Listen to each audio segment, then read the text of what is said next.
الحمد لله نحمده ونستعينه ونستغفره ونؤمن به ونتوكل عليه ونعوذ بالله من شرور أنفسنا ومن سيئات أعمالنا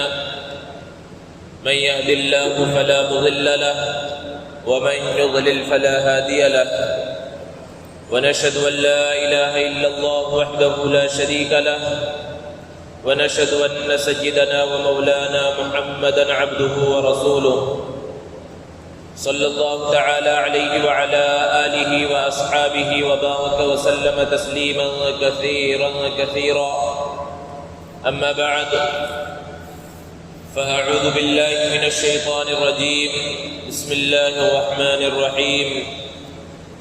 يا أيها الذين آمنوا كتب عليكم الصيام كما كتب على الذين من قبلكم لعلكم تتقون وعن عبد الله بن عباس رضي الله تعالى عنهما قال فرض رسول الله صلى الله عليه وسلم زكاة الفطر طهرة للصائم من اللغو والرفث وطعمة للمساكين فمن أداها قبل الصلاة فهي زكاة مقبولة ومن أداها بعد الصلاة فهي صدقة من الصدقات أو كما قال عليه الصلاة والسلام۔ معزز سامعین کرام، بزرگوں اور دوستوں، رمضان کا مبارک محترم مہینہ گزر رہا ہے۔ اس کا اکثر حصہ گزر چکا اور بہت تھوڑا سا حصہ باقی ہے۔ جو حصہ گزر چکا ہے اس میں جو کوتاہیاں ہم سے ہوئی اللہ رب العزت اس کو معاف فرمائے، اور جو حصہ باقی ہے اس کے ایک ایک لمحے کی صحیح طرح سے قدر کرنے کی توفیق عطا فرمائے۔ دوستو، اللہ تبارک و تعالی نے جہاں روزوں کا حکم دیا ہے تو براہ راست ایمان والوں کو مخاطب کیا۔ یہ امت محمدیہ کی ایک خصوصیت ہے کہ اللہ رب العزت ایمان والوں کو، مسلمانوں کو اور نبی کریم صلی اللہ علیہ وسلم کی امت کو براہ راست مخاطب کرتے ہیں۔ بنی اسرائیل جو بہت بڑی قوم ہے اور ہزاروں انبیاء کرام علیہ الصلاۃ والسلام بنی اسرائیل کے اندر تشریف لائے، لیکن اللہ تبارک و تعالیٰ نے بنی اسرائیل کو کبھی براہ راست مخاطب نہیں کیا۔ ایک مرتبہ جب اللہ رب العزت نے بنی اسرائیل کو براہ راست مخاطب کیا تو وہ اتنے خوش ہوئے کہ ان کی زبان سے یہ الفاظ نکلے، نحن ابناء اللہ و احباؤہ، کہ ہم تو اللہ کے بیٹے ہیں، اللہ کے محبوب ہیں۔ قربان جائیے اللہ رب العزت کے اس انداز بیان پر کہ اللہ تبارک و تعالیٰ نے قرآن مجید میں مسلمانوں کو، امت محمدیہ کو تقریباً 88 مقامات پر براہ راست مخاطب کیا۔ انہی مقامات میں سے وہ مقام بھی ہے جہاں پر اللہ رب العزت نے روزوں کی فرضیت کو بیان فرمایا ہے، اور براہ راست اللہ رب العزت نے کہا یا ایھا الذین آمنوا، اے ایمان والو، اے وہ لوگو جو ایمان لائے ہو۔ ایک روزے دار کا اللہ رب العزت کے نزدیک بہت بڑا مقام و مرتبہ ہے۔ کتنا بڑا مقام و مرتبہ ہے؟ نبی کریم صلی اللہ علیہ وسلم نے ارشاد فرمایا کہ جو عرش کے اٹھانے والے فرشتے ہیں، حاملین عرش ہے، رمضان میں ان کی ڈیوٹی کو بدل دیا جاتا ہے اور انہیں کہا جاتا ہے کہ جو روزے دار بندے ہیں وہ دعا کریں، ان کی دعا پر آمین کہو، تم ان کے لیے دعائے مغفرت کرو۔ اتنا بڑا مقام و مرتبہ ہے۔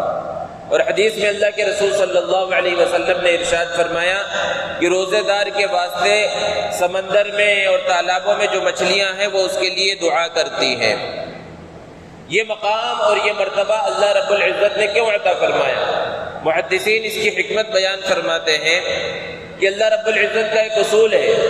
کہ اللہ تبارک و تعالیٰ جب کسی بندے سے محبت کرنے لگتے ہیں تو آسمانوں میں پہلے اعلان کیا جاتا ہے کہ فلاں بندے سے اللہ رب العزت کو محبت ہے، لہذا تم لوگ بھی اس سے محبت کرو۔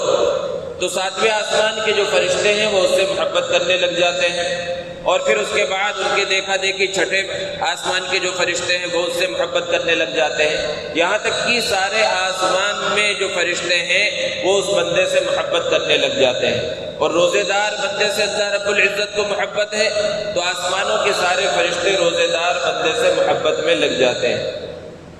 ثم يوضع له القبول في الارض، پھر اس کے آگے کیا ہوتا ہے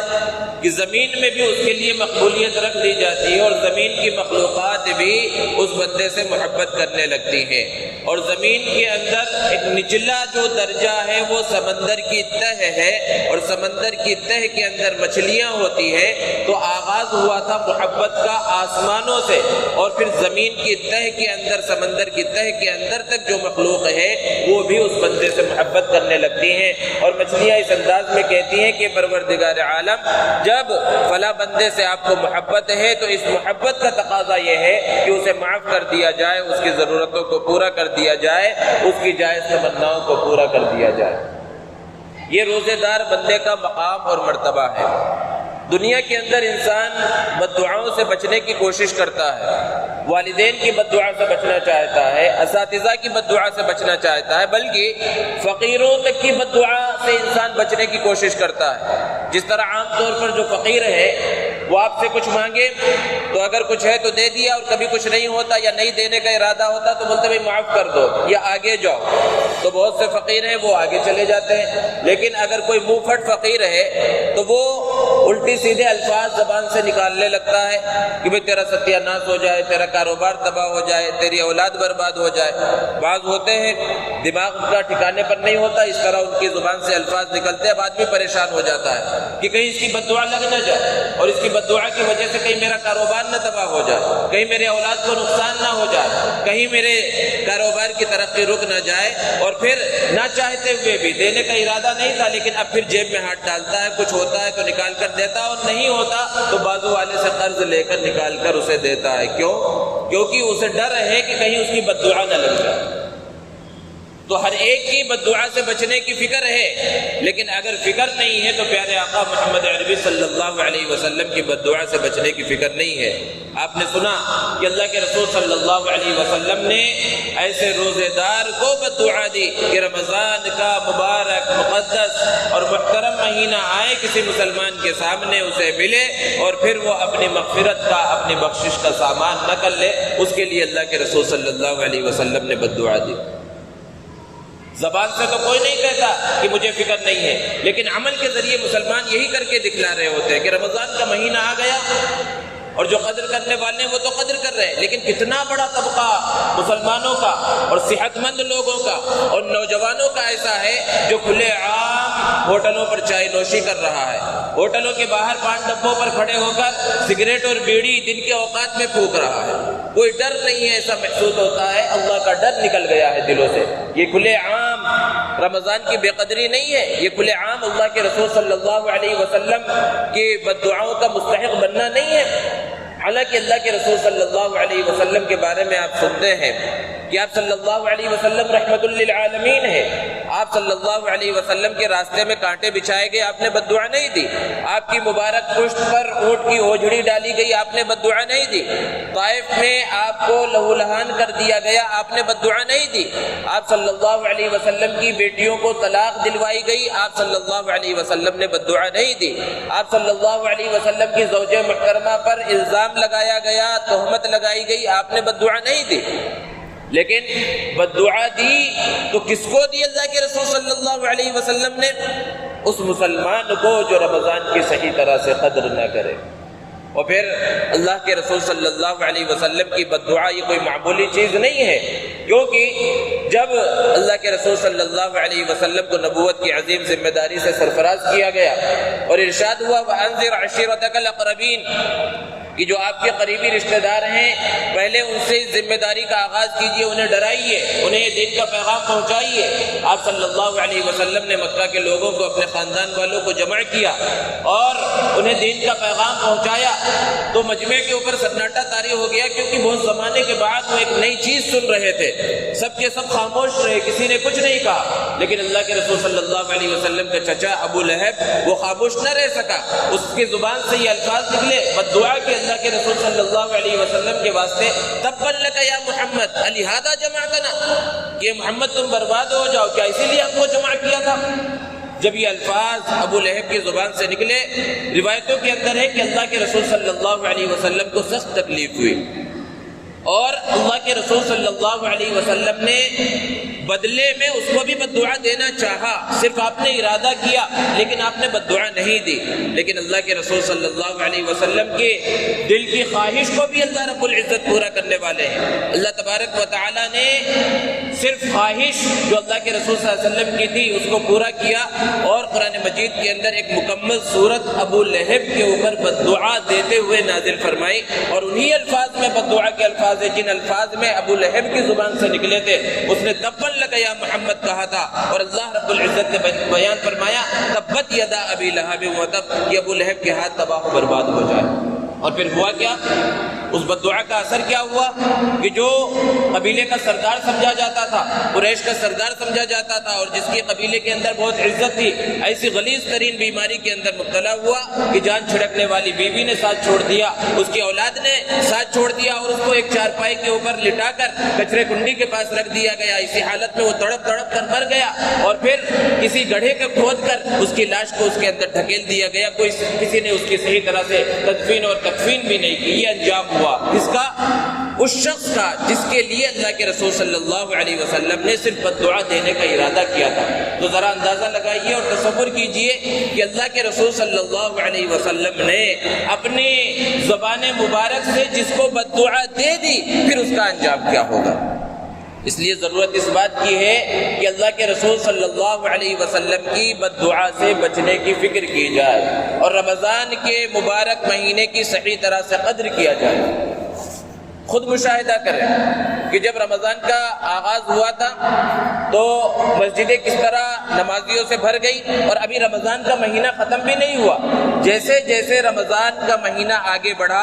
آپ دیکھیں مسجدوں کے اندر سے پیچھے سے آہستہ آہستہ صفیں کم ہوتی جا رہی ہیں، حالانکہ ابھی رمضان کا مبارک مہینہ چل رہا ہے، اور پھر اب تو وہ مبارک اور مقدس عشرہ چل رہا ہے جس کے اندر اللہ رب العزت نے شب قدر کو متعین فرمایا ہے۔ اس عشرے کے اندر بھی کیا حال ہے اس کا اندازہ کیا جا سکتا ہے اور مشاہدہ کیا جا سکتا ہے کہ کس طرح رمضان کی بے قدری کی جا رہی ہے، کس طرح رمضان کی قدر کو چھوڑ دیا گیا ہے، اور اس کی جو قدر ہونی چاہیے تھی وہ قدر نہیں ہو رہی ہے۔ اور پھر کیا رمضان کی صرف یہی قدر ہے؟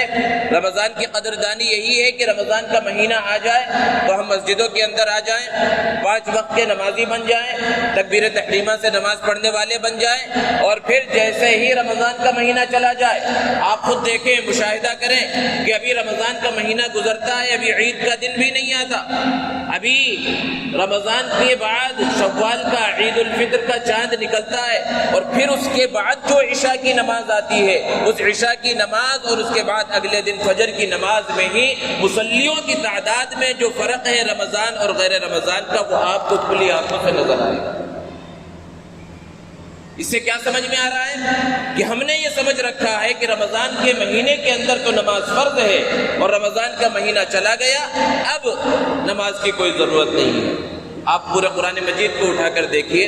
احادیث کے ذخیرے کو اٹھا کر دیکھ لیجیے، آپ کو کہیں یہ بات نہیں ملے گی کہ رمضان کے مہینے کے اندر نماز پڑھیں گے تو نماز کا ثواب ملے گا، اور رمضان کا مہینہ گزر جائے گا اور اس کے بعد پھر نماز کا کوئی ثواب نہیں ہے، نماز فرض نہیں ہے۔ حدیث میں اللہ کے رسول صلی اللہ علیہ وسلم نے بیان فرمایا، اول ما یحاسب یوم القیامت الصلاۃ،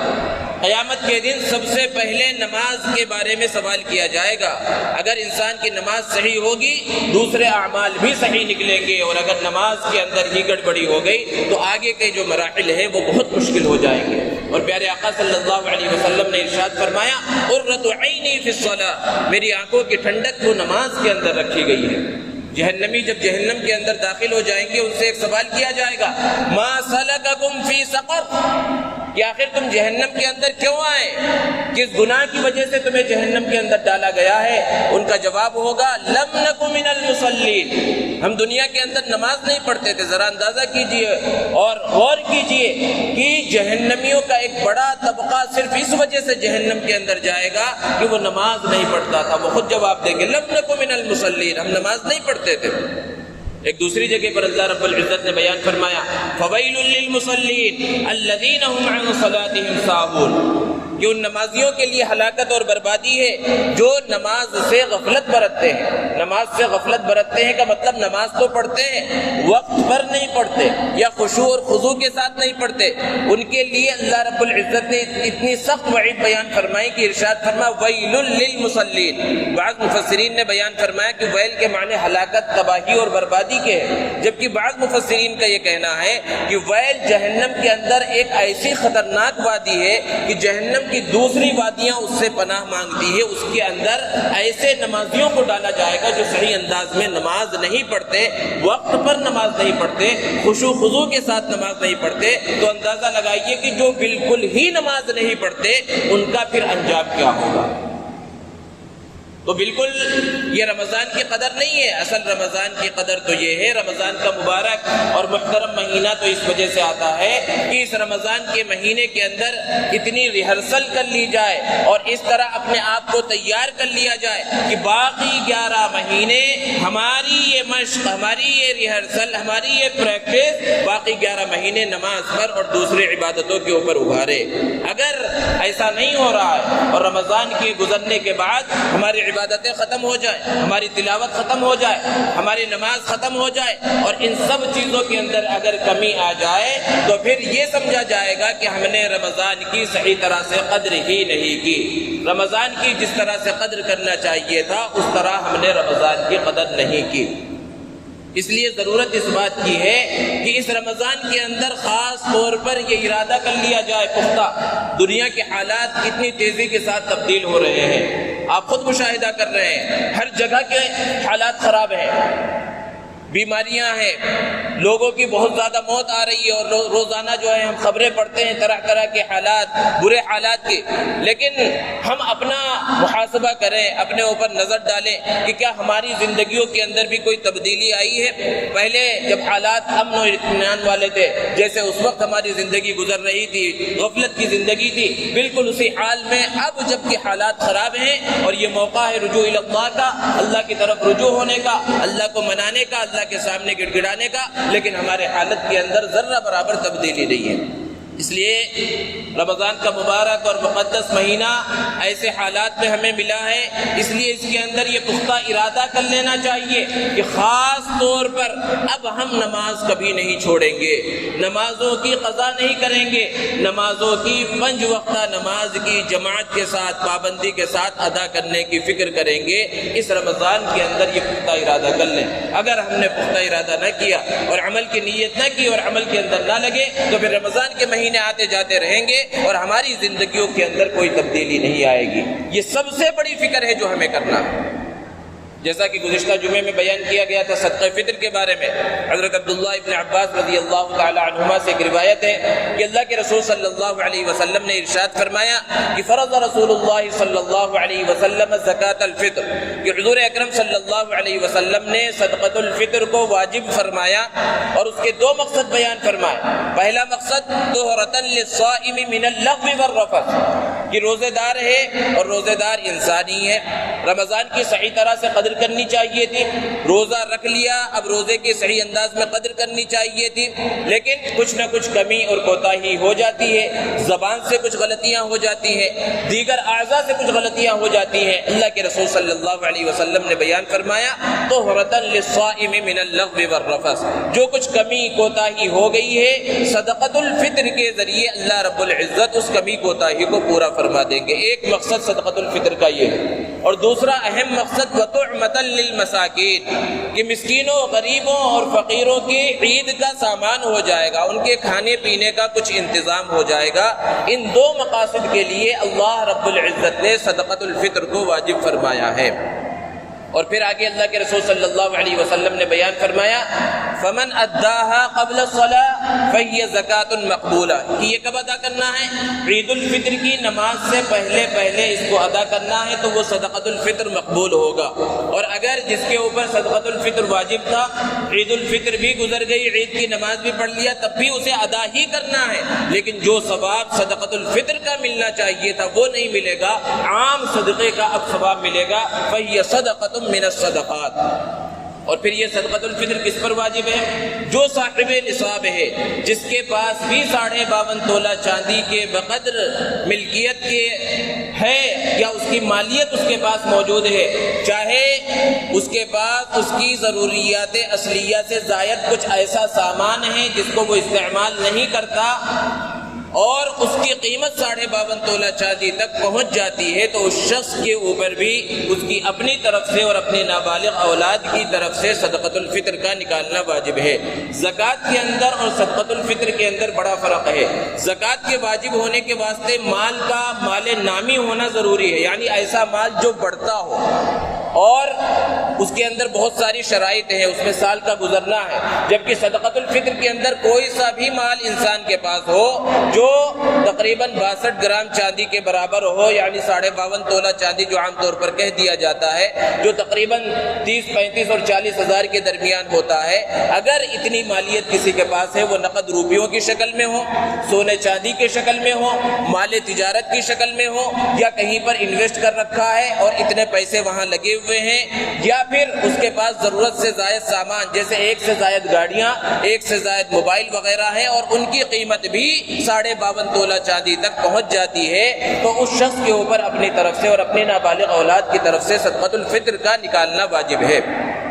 گھر کے اندر جو بالغ اولاد ہیں یا بیوی ہے، اس کی طرف سے اس شخص کے اوپر نکالنا واجب نہیں، لیکن عام طور پر مرد جب گھر کی ساری ضروریات کو پورا کرتا ہے اور اگر جوائنٹ فیملی ہو اور وہ اپنے بالغ اولاد کی طرف سے بھی نکالے اور بیوی کی طرف سے نکالے تو ان کی طرف سے بھی ادا ہو جائے گا۔ بالغ اولاد کی طرف سے دراصل ان کا اگر وہ خود صاحب نصاب ہیں تو ان کی طرف سے اپنا نکالنا واجب ہوتا ہے، اور پھر صدقۃ الفطر کے جو مستحق ہیں وہی لوگ ہیں جو زکوٰۃ کے مستحق ہے۔ صرف ایک فرق اس کے اندر فقہا نے یہ بیان فرمایا ہے کہ زکوٰۃ کسی غیر مسلم کو نہیں دی جا سکتی، لیکن صدقۃ الفطر اگر ہمارے اڑوس پڑوس میں غیر مسلم رہتے ہیں اور وہ مستحق ہیں تو صدقۃ الفطر کی رقم مسلمانوں کے ساتھ ساتھ غیر مسلموں کو بھی دی جا سکتی ہے۔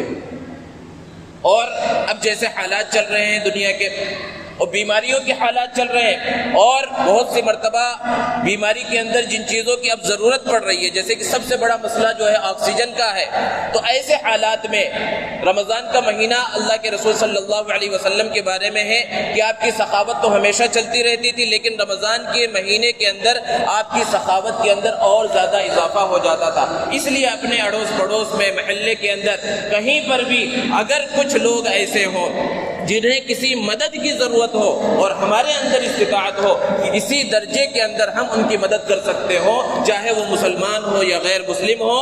مذہب کو سامنے نہ رکھیں اور انسانیت کی بنیاد پر اب ہر مسلمان کی یہ ذمہ داری ہے کہ ہر ایک کی مدد کرنے کی کوشش کریں، جس چیز کو ان تک پہنچایا جا سکتا ہے ان تک پہنچانے کی کوشش کی جائے۔ یہ سب سے بڑی ذمہ داری مسلمانوں کی ہے۔ دوستو، یہ آخری جمعہ ہے، عام طور پر لوگوں کی زبان پر جمعۃ الوداع کے نام سے جو ہے یہ جمعہ جانا جاتا ہے، یعنی رمضان کا جو آخری جمعہ ہوتا ہے لوگ جمعۃ الوداع اسے کہتے ہیں، اور یہ سمجھا جاتا ہے کہ اس جمعے کے عام جمعوں کے مقابلے میں زیادہ فضیلت ہے۔ حالانکہ شریعت کے اندر ایسی کوئی فضیلت کہ آخری جو جمعہ ہے اس جمعے کی کوئی خاص فضیلت دیگر جمعوں کے مقابلے میں بیان کی گئی ہو، ایسا اللہ کے رسول صلی اللہ علیہ وسلم نے کہیں پر بھی بیان نہیں فرمایا۔ اب بہت سے لوگ ایسے ہیں جو اس جمعے کے روزے کو بڑا روزہ سمجھتے ہیں، اب دین کی بنیادی معلومات نہ ہونے کی وجہ سے وہ پورے مہینے انہوں نے روزہ ہی نہیں رکھا اور یہ سمجھتے ہیں کہ آخری جمعے کو ایک بڑا روزہ رکھ لیا جائے گا، پورے روزوں کا کفارہ ہو جائے گا۔ یہ بیچارے جو پورے 30 دنوں کا روزہ رکھ رہے ہیں ان کا روزہ چھوٹا ہے، اور آخری دن کا آخری جمعے کا روزہ رکھ کر وہ بڑا روزہ اور سارے روزوں کا کفارہ۔